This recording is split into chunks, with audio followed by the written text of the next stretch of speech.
Thank you so much for your important comments. It was really nice hearing about your story, what you decided to work in do what you're doing right now. So, but now I want to get to a point, which is why we're here recording this instead of presented by. It's a really good question. So as I mentioned, I'm Jewish, and different people practice Judaism in different ways. I practice in a bit of a more traditional way, so I don't use technology on Shabbat or the Sabbath, which is Friday night sundown to Saturday night nightfall. So when we were talking about the conference and they were like, oh, you need to use a microphone, I couldn't use a microphone on Shabbat. So the conference organizer very generously allowed me to record in advance. So that's why I'm, sitting over there at the table, but also on the screen. So this is a learning experience on its own. Definitely. So, like you mentioned before, you did an interfaith trip to the West Bank in Israel. I'm wondering, what learnings do you have from that? How it impacted you? Can you tell us a little bit more about that? Yeah, I think I've had kind of a traditional, American Jewish understanding of Israel. This is in 8th grade. So before growing up of the Western Wall is the holiest place for Jews, and Israel is the land where all the stories in the Bible, or not all of them, but when it talks about Israel in the Bible, that's that Israel, and kind of a very kind of one-sided perspective, I guess. And so one part of this trip was that this student who came on the trip, who was Palestinian, I think he was also related to our bus driver, and their family hosted the trip in their home in the West Bank for dinner. I'd never been to the West Bank before, and I remember we were driving down these streets and there was all this anti-Israel graffiti, and it felt uncomfortable and scary, but also felt safe on the program. And then we went to their house and they just cooked all this amazing food and told us their life stories, and talked about, one of them had been shot by the Israeli Defense Forces, and talked about that experience and how they still kind of believed in peace and dialogue, and that's why they were hosting us. And it was just this totally eye-opening experience of this place that I had kind of heard of and had misconceptions about. And certainly some of those stories are true, but then there's also just these normal families, just everyday families that kind of live there. So it was really my first big eye-opening experience in this person is so different from me. And yet we became good friends. We used Google Translate to chat with each other. One of the girls taught me how to put on a hijab, the traditional Muslim head coverings. There's this picture of the two of us wearing a hijab in her house. It was really beautiful. So related to the Palestine Israel experience that you had when you did that trip, I'm wondering if that has something to do also with the hotline that you created afterwards, and if so, what are some of the most common questions that you've gotten in the hotline, and how are people trying to reach out to understand more the conflict that is happening right now? Yeah, I think the most challenging thing that I've heard on college campuses, obviously there's been a lot of hate against Jews and Muslims, Palestinians and Israelis. That aside, I think the most challenging thing for me is when people are saying it's not complicated. And there are people on both sides that are saying that. And that I think is just the farthest from the truth. The more that I learn about the conflict, the more confused I get. And I have religious feelings about it, and I have political feelings about it, social justice feelings about it, and they're all kind of intermixed. And so I think it makes sense kind of in retrospect that I started this hotline, because when people say, well, but you're giving information that you don't believe in, it's actually, I think it's so important to realize that many things can be true at the same time. So it's not that I don't believe a certain one, maybe I just haven't had that experience. And so it's been really interesting to see the different types of questions that people ask and really showing what their experience has been. So some people will write and say, given that Israel is committing a genocide, XYZ. And then other people will say, given that, every Palestinian wants to eradicate all Jews, XYZ, which are both kind of gross overgeneralizations of the truth. And so being able to respond and say, first of all, the way you framed that question is controversial. Here's some information just about framing of the question. Now let me get to the substance of the question. Kind of seeing that people really are coming from these different backgrounds has kind of solidified for me how complicated things are. I have a funny story in response to your question, which is when I was 11 and my brother was 7, we would have family meetings in my house to discuss any conflicts or issues that we were having with each other, with our relationships, whatever.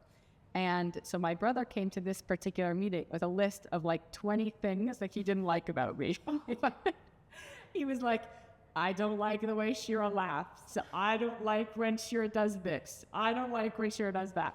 And some of the things were things that I could change. Like one of them was like, I wish Shira would stop punching me whenever she saw me in the kitchen. So my parents were like, okay, Shira, like, you should change that thing. But then other ones, like the way Shira laughs, they had to explain to my mother, like, that's not something she can change.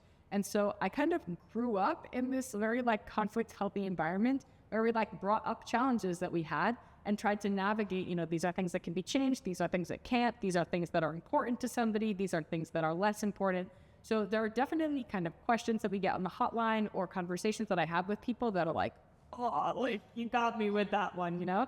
But I think part of it is kind of realizing that anything that I say could have that same like got me like effect on someone else. And I have no idea because we all have such kind of radically different experiences. So for me, like what always emerges is just this curiosity of like, I only know really well my life. And so understanding kind of the story behind what leads people to the conclusions that they draw, like, is their family Palestinian? Is their family Israeli? You know, did they go to a religious school or a secular school? Do they have 15 siblings? Do they have one sibling? All of these things kind of influence the conclusions that we come to. And so while those conclusions, like those talking points can feel hurtful, I'm always curious, like what comes behind them? And that kind of takes the sting off because then suddenly like I'm understanding people's stories instead of just like their political position or something like that. Wow. That's amazing. Extrapolating that to the people that are the ones that are experienced that, how would you say they can also cope with that feeling where they're feeling personally attacked because of others' personal beliefs? So yeah, it's so hard. Like, I wish I had like a silver bullet answer of like, think these things, do these things, and like, you'll be fine. Like, we have to acknowledge that, you know, at different points in our country, and one of the, and for a lot of people is now, like, really scary, hurtful, dehumanizing things are being said at very high levels of power and just in our communities as well. And first of all, I don't want it to come across as I'm saying like, oh, just deal with it. Like, you're fine, just cope. Like, no. People are really experiencing really challenging experiences, and I don't want to kind of minimize that.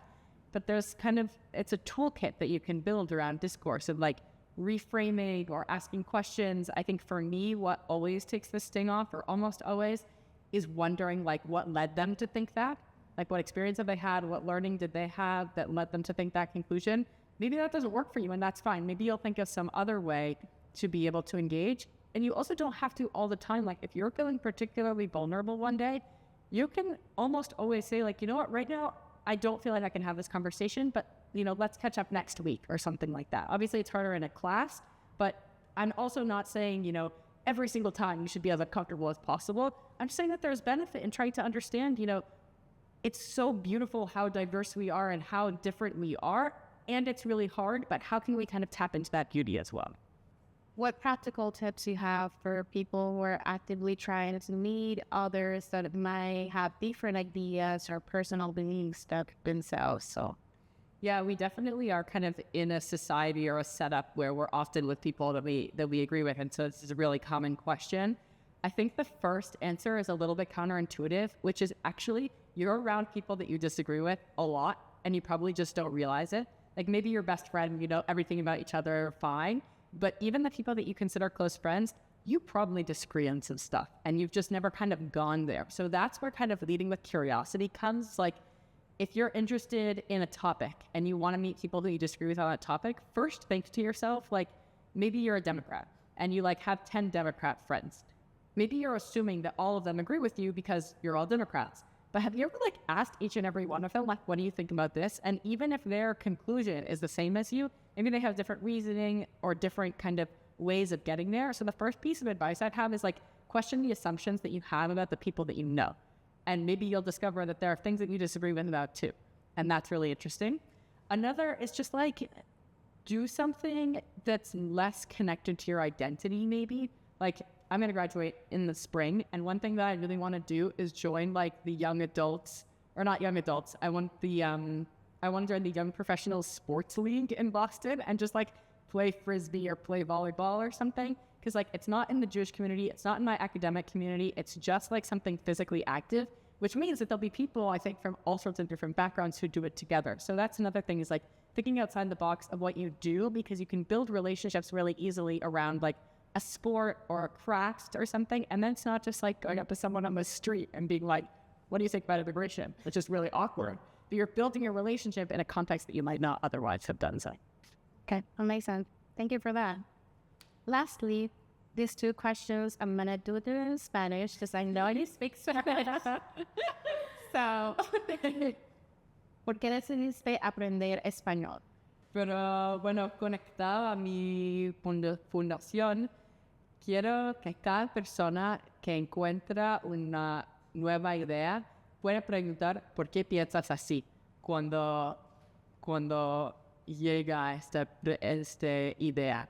En vez de decir, eres estúpido, no eres muy inteligente, preguntar antes, ¿por qué piensas así? Quiero entender tu historia, quiero entender por qué, qué ha pasado en tu vida que te pusiste en esta posición de decir esta cosa. Porque es muy interesante entender las historias de las personas. Pienso que este sueño puede crecer más y llegar más desde conversaciones entre dos personas hasta comunidades, hasta escuelas, hasta la sociedad democrática que nosotros vivimos en esta sociedad. Entonces, espero mucho que podemos llegar a un punto que podemos preguntar sobre las historias de cada persona que conocemos. Y yo sé que ese sueño se va a lograr, y para esto está el Phoenix Generation Conference. Sí. Y ese es el objetivo de ello. Muchas gracias. Tu español es demasiado bueno. Gracias. Y gracias a ti. Thank you for being here with us. Thank you for having me. Next.